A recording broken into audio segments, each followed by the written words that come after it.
Hello and welcome to Model Kit Stuff and another first impressions video. This time Tamiya's 1/350 scale Imperial Japanese heavy cruiser Tone. So Tone originates from around about 1938. She was the lead ship of I think 2 in her class ultimately, and they tended to always operate together. And in the artwork on the box, we can see Tone here in the foreground and a sister ship there in the background. So although classed as a heavy cruiser, actually what she really was a long-range scouting ship. She had a really good seaplane capacity and had the ability to go quite long distance, usually in support of aircraft carrier groups. She was at some of the major Imperial Japanese Navy events of the Pacific War, finally meeting her end at Hiroshima in 1945, November 45, when she was bombed by US aircraft and sunk, later to be raised and scrapped in the late 40s. So this kit came out from Tamiya in 2011, so it's a recent kit as far as ship kits go, and they then released the following year her sister ship Chikuma. So this is the original release of this kit, which is why the box has a little bit of scuffs. On the end of the box we can see 2 side profiles of the complete ship. It's telling you there that they put this displacement 11,200 tons, length 201.6 meters, and 152,000 horsepower, coming out of, I think, 4 screws. Both ends of the box are the same. Tells you that there's some photo etch included, and gives you the kit item number, which is 78024, and tells you in a couple of places that it's 1/350 scale. On the side, there is a picture of the photo etch fret that's included and some Japanese writing, followed by 3 photographs of the completed kit, and showing you there that you can do waterline or full hull with an included stamp. As we open the box, the instructions are on the top, and then we get the usual format of some sprues on the top, on top of a cardboard tray, others being underneath with the hull, and then this little cardboard piece on the top, which has the photo etch attached to it so that it can't get loose and get damaged. Which is a really nice way of doing that with those smaller parts.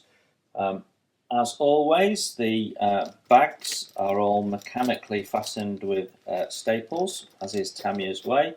We've got the stand there. So let's just take this top layer off and have a better look at the packaging. So when we take the top layer off, we get the standard for their more modern kits, this tray, which has a nice line drawing of the model, and then gives you some history and information. Tells us that the maximum speed is 35 knots. She was originally a light cruiser under the London Navy Treaty, and then when Japan withdrew from that, got converted up to a heavy cruiser. At the bottom of the box we've got the hull parts, some more sprues, a bag with polycaps and fasteners, and one of their new generation screwdrivers, which are brilliant. I suspect that this has been moved around. I bought this second hand off some chap on eBay, and I've got it at a good price. I've saved myself some money, but I suspect that the instructions would have been in the bottom of the box originally, and therefore things have been rummaged around a little bit. So this is not possibly how it was originally packed, although things appear to be roughly in the areas they would originally have been in.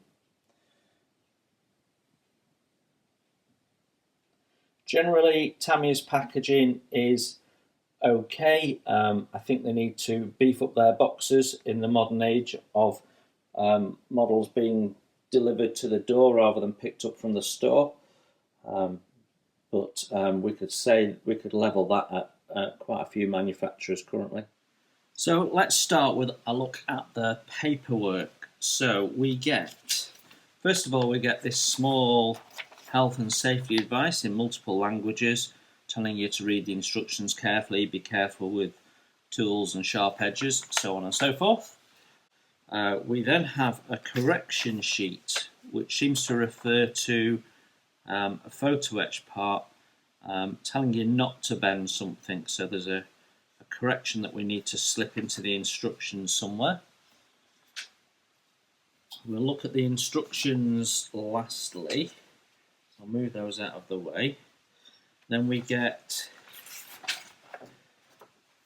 this double-sided full colour. I'm not sure what size it is. I would say it's A3 in length, but obviously not in width. But it feels like that is to scale, to be honest. Which I know they do to scale for their aircraft. So if that's the case, that's really nice. Gives you an idea of what we're going to be looking at. And you can see there has 4 turrets at the front, so that it's got a clear area at the back for its sea aircraft. I do like how Japanese threw some conventions to the wind and did what felt right for them. They produced some very nice looking ships actually. You can see from the colour shout outs here that we've got a steel deck that is quarter seam, full length of it, so no wood decks required. That's very nice. If we look on the other side, we have a simpler view which just has the basic paint shout out, so black, grey, red, quarter seam, the aircraft colours and positions of the decals. There's a flag there. It doesn't explicitly say put the flag there, but they've just put it there. And then here you've actually got, it's telling you what everything is: aft ensign staff, davits, screw guards. So that's quite good. There's a little bit of an education there for those of us that forget what everything's called. So that's quite nice. It's really quite helpful. I have this black and white fold-out booklet. It's just a single page folded, which is called Background Information. Basically, is some history of the ship, which you often used to get in the start of the instructions, but they've done as a separate here, and then you get a black and white line drawing of the ship. But most of the information that you're actually interested in appears to be in Japanese only. Next thing is the instruction manual, and we have the usual Tamiya format. We've got a black and white front cover, we've got a profile of the ship, and then the artwork from the box. As we open up, we have the usual information inside about glues, painting, decals, tools, that sort of thing. The paint required list is here. So they list out quite a few paints there, not just the main 3 that you would need. So there'll be a number of those will be for the aircraft, I would imagine.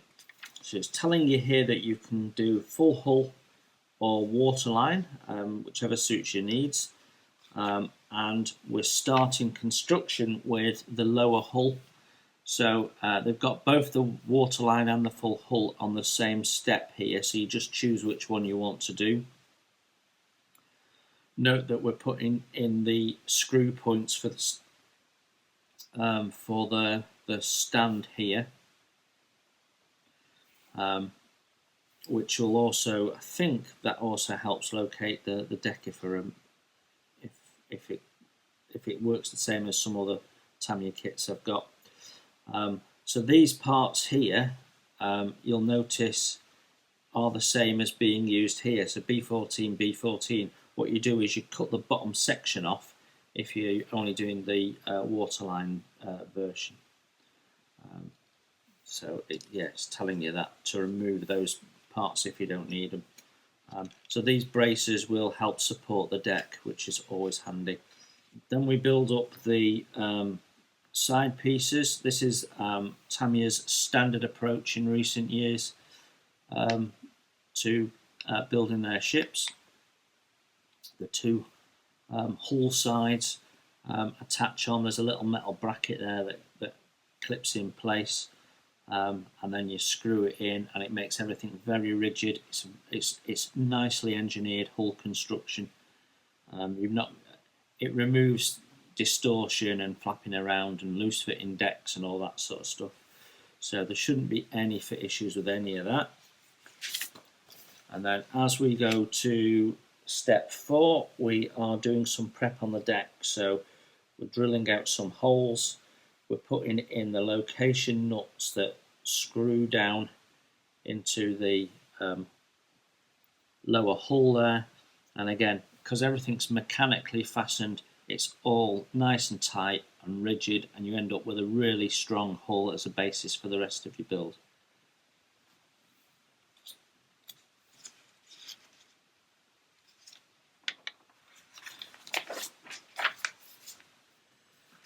Step 6, and we're dealing with, if you're on the full hull version, we're dealing with the screws and the rudders and those sort of bits, the propeller shafts, and construction of the supplied stand, which is nice. Looks like they supply a nameplate. They usually have it in English and Japanese, so you can select whichever. The instructions here look quite busy, so you need to study them. They don't break it down into as many steps as other manufacturers might do, such as Airfix, for example, or even Trumpeter for that matter. So they do look a little bit busy from time to time, but they're clear enough. And then as we get to step 9, we've got things like the torpedo tubes going in, and then they have the torpedoes here, which you can paint up. You can hardly see them at all. That one you can hardly see at all. That one, if you look through, you will be able to see. So it's a nice little shot of colour, and it does give it a little feel of authenticity. I do like the fact that they do that. And as you can see, you can have the torpedo tubes aiming out of the side of the hull. So quite a nice little feature. Then we've got upper deck construction, which will allow for the superstructure then to go on. One of the things that I like that Tamiya have done is separate barbettes. And they're using their polycap system, so you can rotate the guns once they're placed in situ. There's some drilling to do ahead of attaching the deck fittings. Most of the deck fittings are separate. There is some lockers and bits and pieces that aren't, but most of them are separate. But again, it builds up fairly clearly. You've got what looks like quite a nice busy little deck, and then they give you an overhead view, a helicopter view of positionings, so you know exactly where your pyrovanes should be going in relation to each other, just making sure that you plop things in the right hole in the right way. And as always with Tamiya, it's shouting out what to paint as you go, which is really helpful. You will notice, however, that we've got plastic ladders. Not something that adds to the overall look of the model. I do wish that Tamiya would start putting some photo etch ladders in, because the plastic ladders just look poor. Doesn't do anything for the overall finish of the model. It's unfortunate that Tamiya persists in plastic ladders. Okay, step 12, and we're looking at the stern. And the first thing I've spotted is more horrid plastic ladders. We've got some form of structure there which looks like it is a ramp from upper deck down to the lower deck, so that's quite interesting. As you can see, it's quite busy with the rail system for moving aircraft along before putting them on the various catapults. And then as we drop down into step 13, we can see construction there of the various gun tubs. Nice to see there's a textured deck. We'll look at the parts in a minute. Then we've got some of the smaller structure parts being built up. So we've got vents here, for example. We've got some armament going on there, more structure with more vents. That looks like lower part of the bridge, possibly. Then we get to use photo etch for the first time, and we've got some specific instructions around how to handle photo etch, which they're recommending their tools for. I wouldn't recommend using a file on photo etch, even Tamiya's really thick, really strong stuff. Right, okay, so that was some form of aft superstructure, not forward superstructure. So all sorts of little screens and bits and pieces being placed here along with the vent that we built up before. So that's right at the front of the forward superstructure there. So this is all the superstructure area.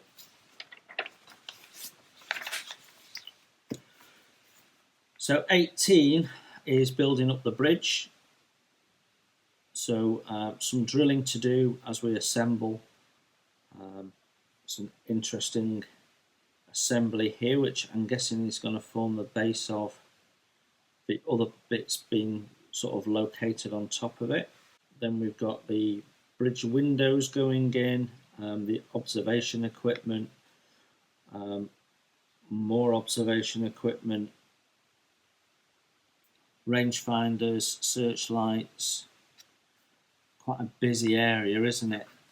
Then we've got the mast tripod, and then all these parts sort of pile on top of each other to build that tower of bridges.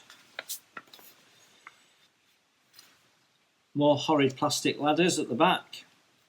A platform. I'm already saying to myself, I need to get some etch for this. I know Edouard do an etch set which is reasonably priced compared to the ridiculous prices of some of the others. Then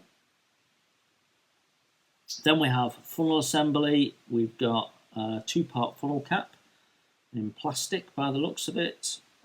We've got the pipe work. Usually Tamiya's pipe work is done with a real high level of finesse, so that should look really good.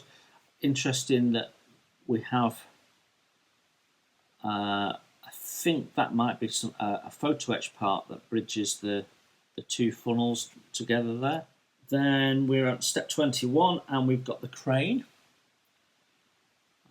We have some more assembly including photo etch and mast and starfish, so it'll be interesting to see what that looks like, because this is trying to work out whether the crane is incorporated into the mast. I think it is. Looks like that there's a mast and crane assembly all together, and that is interesting. But there's your finished silhouette of the complete unit. So you've got the mast here with this crane assembly, it's clearly attached. So then we're fitting funnel, bridge and mast / crane.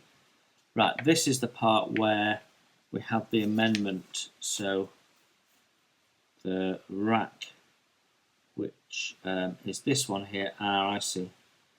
So it's saying bend that, and actually you don't bend that. So just ignore that. In fact, what we'll do is we'll cross that out now, and we'll leave that amendment sheet on that page. So this is all photo etch work, which is being built up. The lamps appear to be 3 parts. The search lamps appear to be 3 parts. We've got a little platform there, some smaller bits, and another bit of what looks like mast. So I think we're building up the main mast here. That looks like a slab of plastic, that radar, so that's going to want replacing. So we're then putting the main mast in position and some more horrid plastic ladders. And then we're moving to main armament. And the way they approach the main armament is nice. Most manufacturers do the top as one piece, the bottom, and then various different solutions for how you fit the guns. The advantage of what Tamiya do by doing it in multiple parts is they can get more detail on the sides without having to slide mold. And they do it very well. You get something that looks quite nice, although many of the etch aftermarket companies tend to replace all of this detail with photo etch, and I'm not sure why. It doesn't really need it, in my view. The disadvantage of what Tamiya do here is that you can see they locate polycaps into this, and then you plug the gun barrels in, which means your gun barrels are in a fixed position. So there we see the barrels being plugged in. We get some blast bags, which is good to see, but you've not got an option for without blast bags, because obviously they were detachable in real life. Then we're adding some chain that looks like real chain. Jack staffs and flags. The flag is a piece of paper that you wrap around, so the same way they've been doing it since the 70s, and they really need to move on a bit from that, I think. We will do that differently. Then you've got more tiny parts being added to the deck. Again, quite busy, actually difficult for me to do what I usually do and break up the steps of the build. So I'd probably like to have put some of these parts on before we build up some of the central superstructure.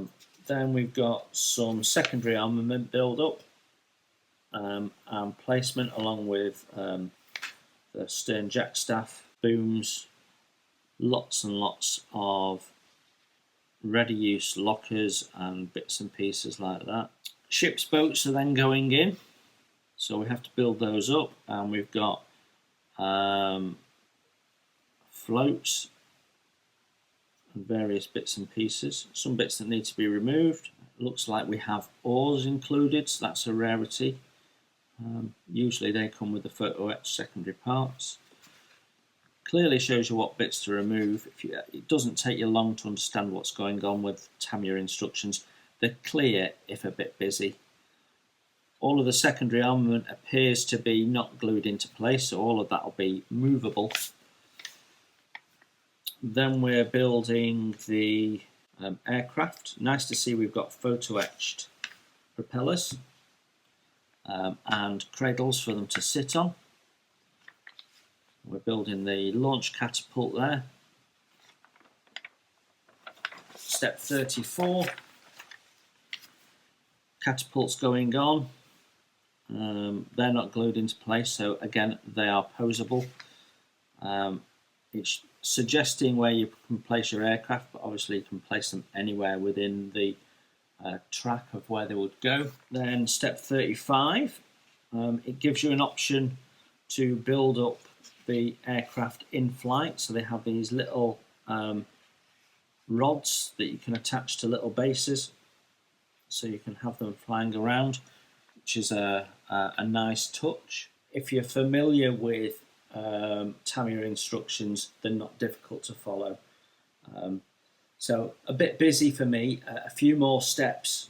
I'd like to have seen more steps and it broken down a little bit more so it was a bit less busy. Just personal preference. Okay, let's have a look at decals next. Right, so we get several things in the bag with the decals. First thing is the flag sheet, which is like a tissue paper.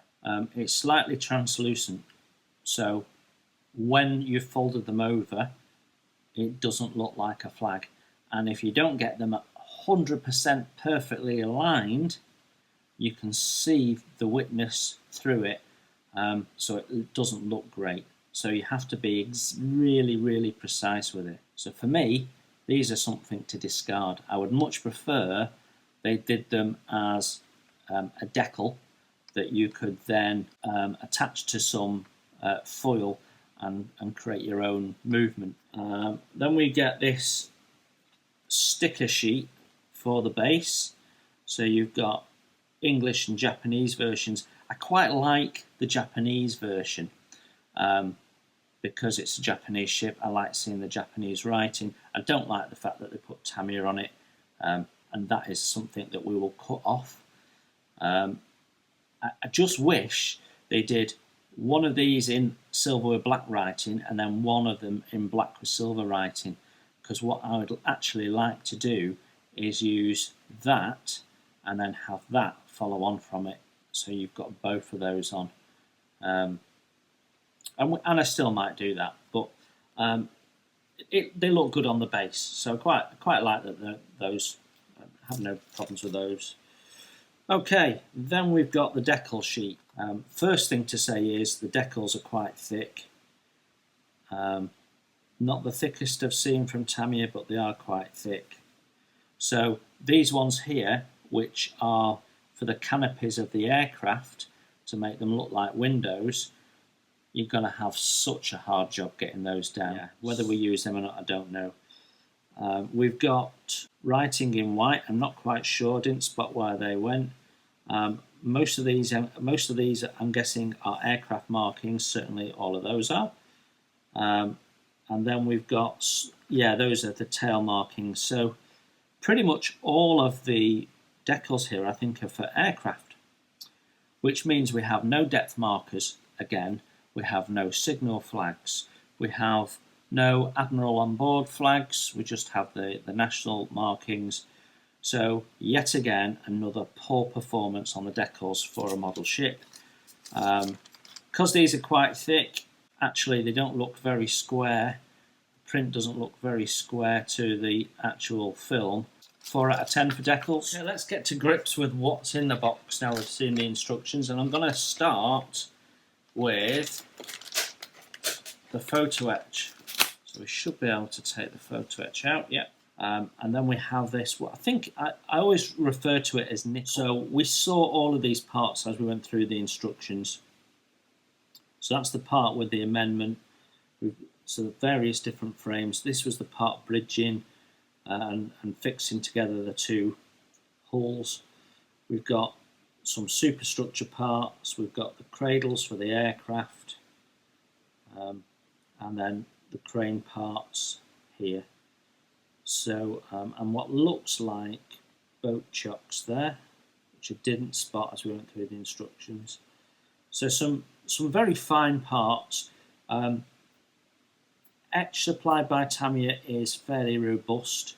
It's stronger than some you'll get, certainly stiffer than trumpeters. I quite like Tamiya's etch, though it's a little bit harder to work with, certainly bending. So first thing out of the box for us to look at is the lower hull, and it is lovely.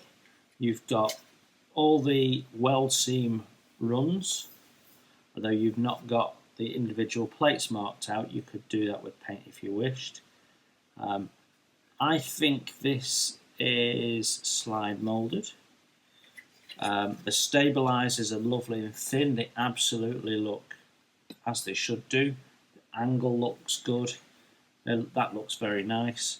There is no noticeable mold seam down the middle, although I can feel some sink which is coming from these points here. Slide mold seam here, which is this curved, don't know if you can see that in the light, there's like a curved line.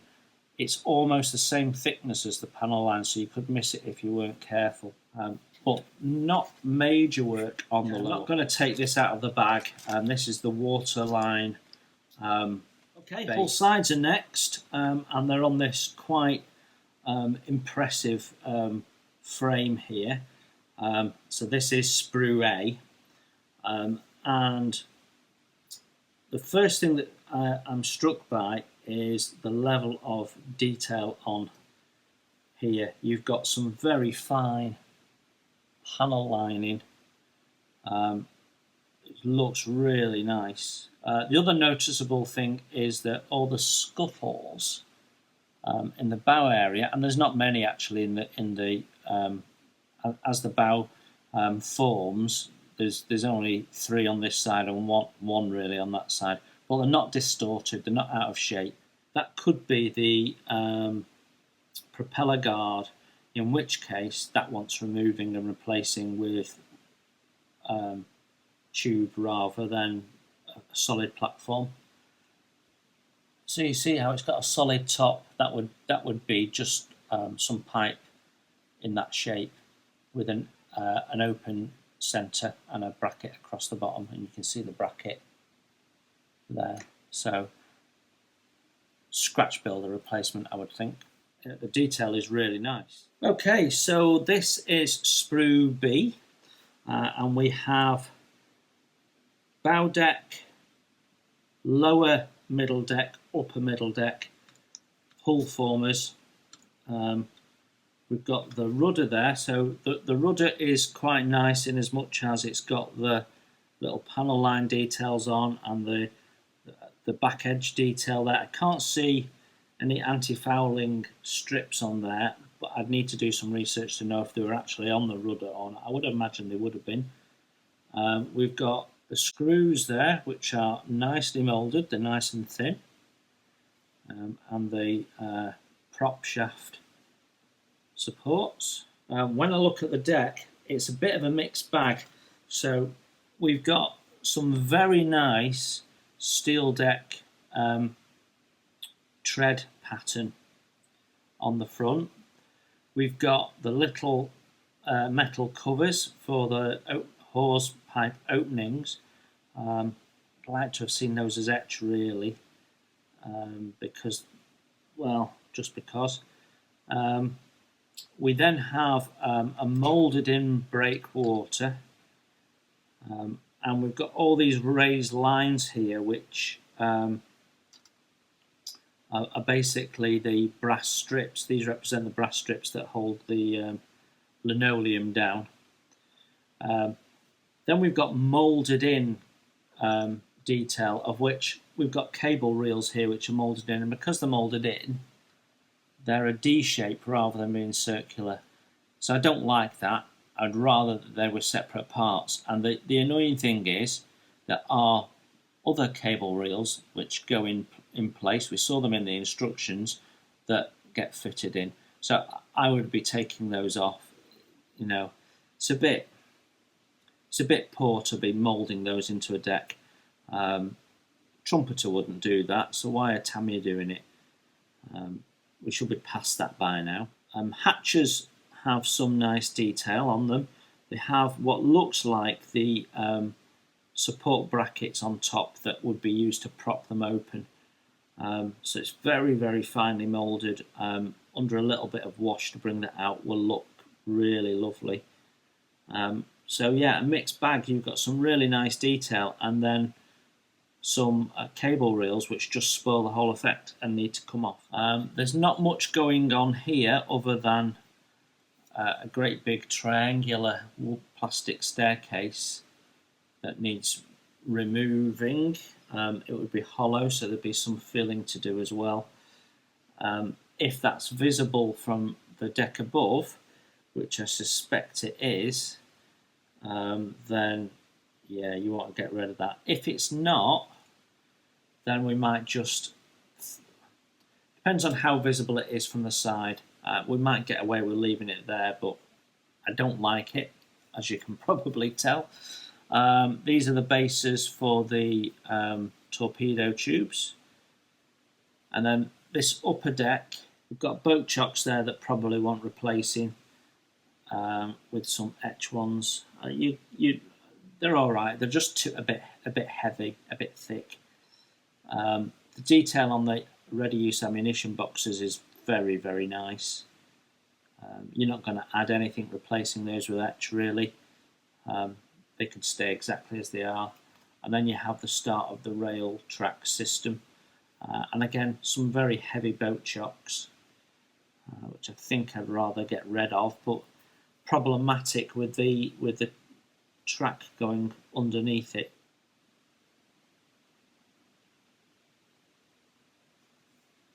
Nothing much to see underneath.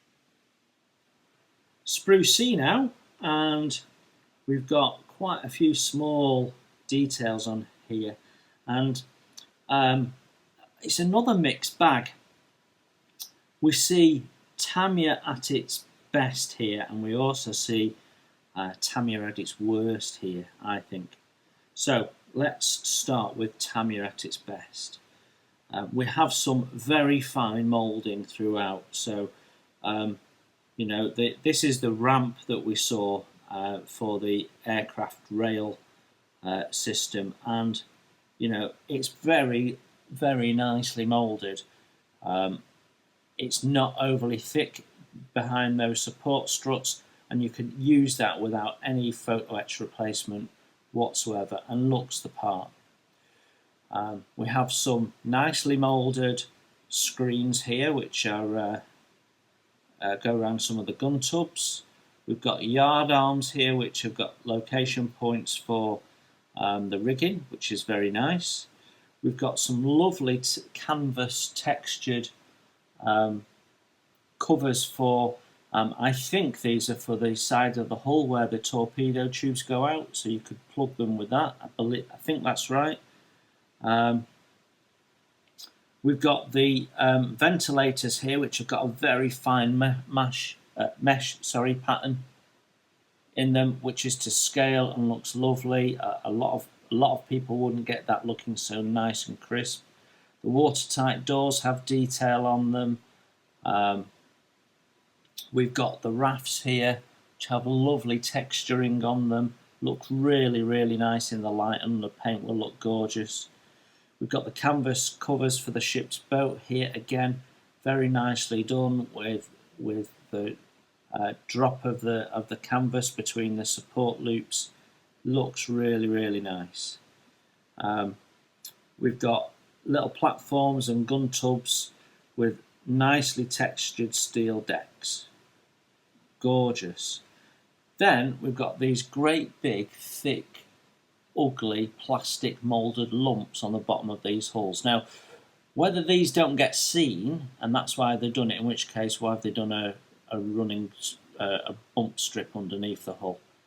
But that just looks awful.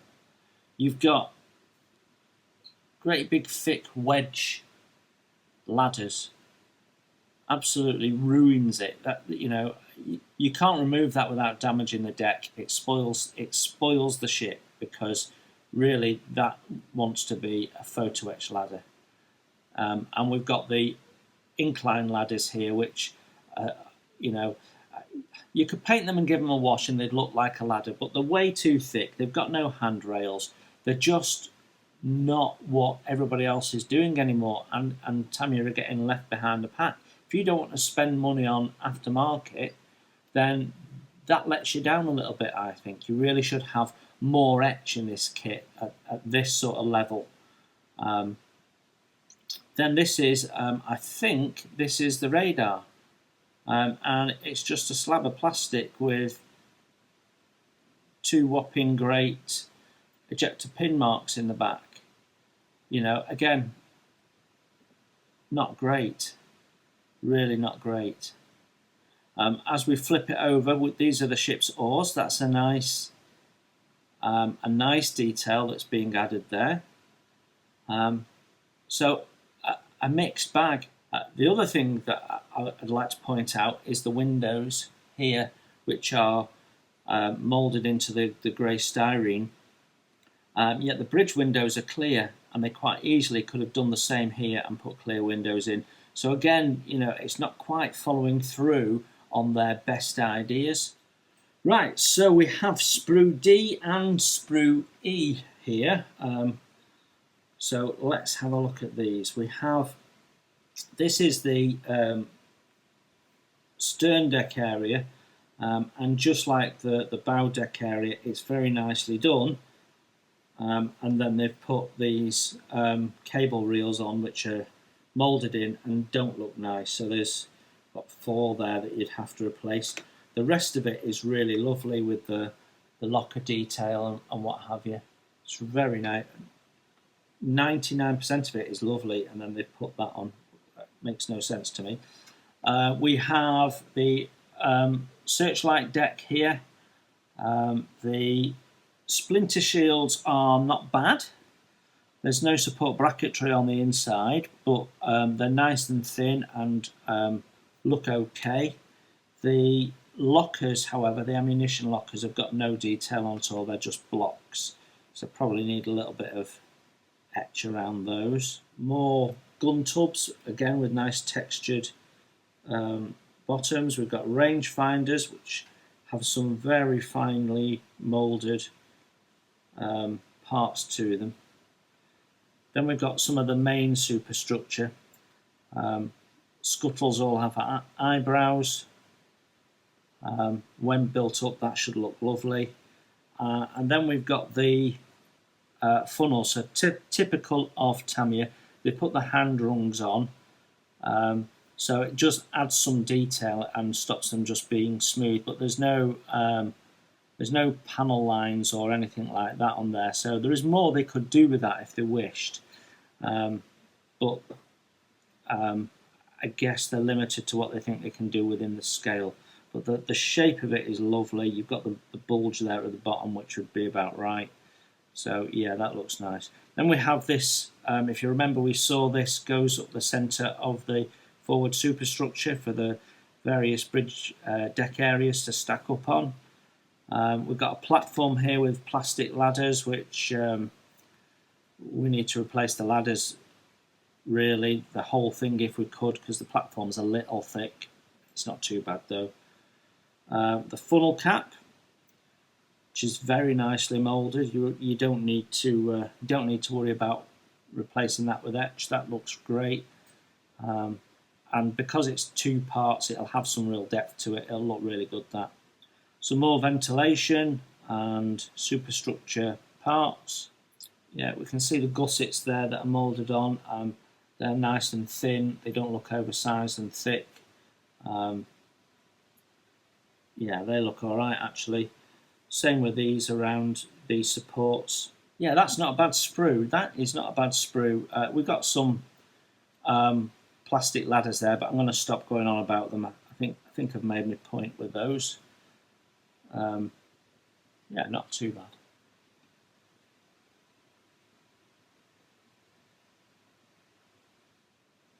Right, sprue F and sprue G. Again, in one bag on its own. Let's have a look. So we start here, we've got davits, which are very finely moulded.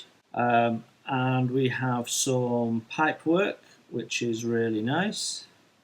And then we've got the cranes, which look a bit featureless, actually. There's no rivet detail or anything like that on it. We do have photo etch to go top and bottom of that, but these are the side profiles, and I would have expected some form of fasteners along the side of that. You know, in reality, this is a big structure, so you know there should be something on there. So that feels a little short of where it could be. The pipework, the little pipework that goes up the funnels, all have open ends, and it's really lovely. It's very nicely done. Some of the mast parts here are very, very fine, very delicate parts. We have other sections for the mast here, all folded yard arms already in place. I mean, some very fine detail on here. Very, very nicely done. If we look at this part here, we've got a little lump in the sprue, and that's to protect the 3 prongs on the feet of that item. Very delicate. Now, if this was trumpeted, that would be wrapped in foam, and Tamiya don't do that. So that they've protected it by putting that in and hoping that nothing's going to bash it. But it's a bit of a risk, in fairness. It could get broken that more easily than perhaps they think. Foghorns there, which is nice. Nicely done with the pipework behind them. Got some structure and what looks like a radar array, which is it really needs an extra replacement. That very fine, very delicate moulding. This is why you buy a Tamiya kit, because you know it's well engineered, well thought through, and will build up with ease. Sprue H now, and there is 2 of these contained in the same bag. And once again, we have a lot of very small parts on this sprue. So we've got some very finely moulded secondary armament. The barrels there are very, very thin and in scale and really do look the part. And we've got some davits, rangefinders. We've got the mounts for guns. We've got the mushroom vent or something like that. Then we've got observation equipment, various different anchors. These are the little turntables for the aircraft track. Those are the searchlights, the three parts, if you remember, with so there's the back and the main base. The lamp body being already mounted to its base. Plastic ladders. Then we've got the torpedo tubes, and the 3 torpedoes are moulded together, but you can hardly see those, so under a bit of wash they'll look individual anyway. Ship's boats, again we've got some nicely textured tarpaulins there. The deck has been rendered in and looks a little heavy, but it gives you the impression of wood deck, which is what you're looking for. Cabin actually end on, very nice, it's not too thick, that's very well done. There's some very nice detail on this secondary armament on the turrets and the turret sides there for it. I mean, they look the part, they're lovely. More davits, larger davits. We've got boats here which have got the individual planks grooved in, and the grooves are a bit heavy, but once you've painted it and what have you, they'll look all right then. That's quite a nice touch. All too often they're like this, they're a solid hull, and sometimes that's correct and sometimes it's not, but so that's quite a nice touch. We've got some form of tower here which is solid and really wants to be replaced with some photo etch just to complete that look. You're going to have to paint that in a dark grey or something and to make that pop out a little bit. And then we've got another one of these horrible boat mounts moulded onto the bottom of the boat. If we flip it over, we've got some lovely planking detail in this boat, unfortunately spoiled by a couple of ejector pin marks. I'm guessing they couldn't get around that. Not much in the way of detail on this side.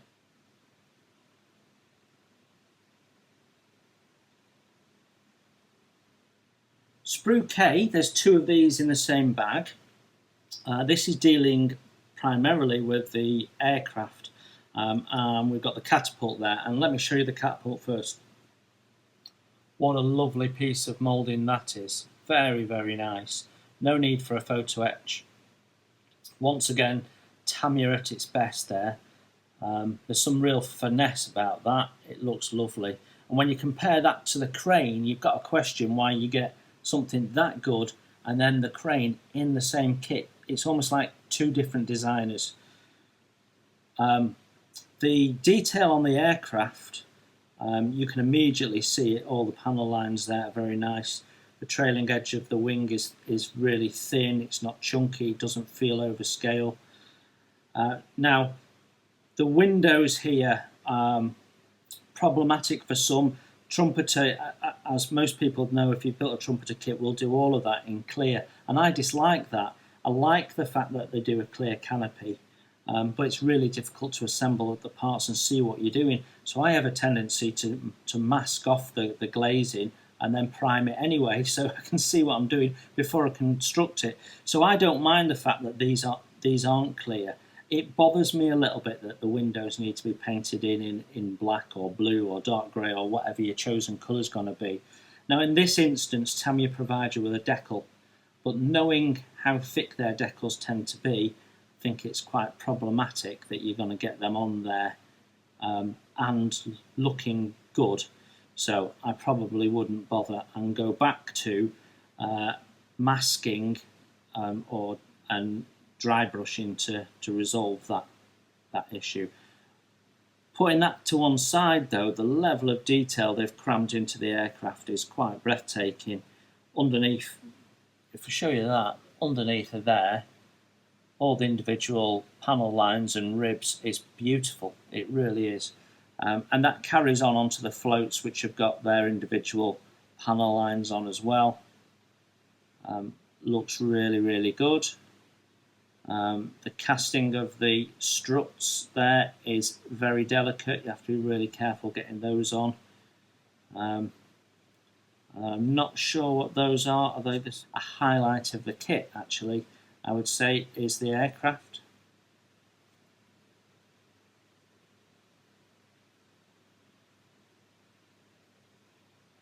And what a lovely catapult. Okay, sprue L.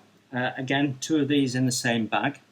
And we're dealing with the main armament here in the main. So we saw in the instructions how these get built up, and they look really, really nice. Again, I really like the level of detail that Tamiya have managed to get into this. So you've got all the texture of the panel lines there. I can see the individual rivets on the top. Yeah, the rangefinder, that carries on through to the rangefinder, which again is very nice. Not quite sure what those parts are. So as we said earlier, the downside is that the guns barrels plug straight in, and they're solid anyway, so they need drilling out.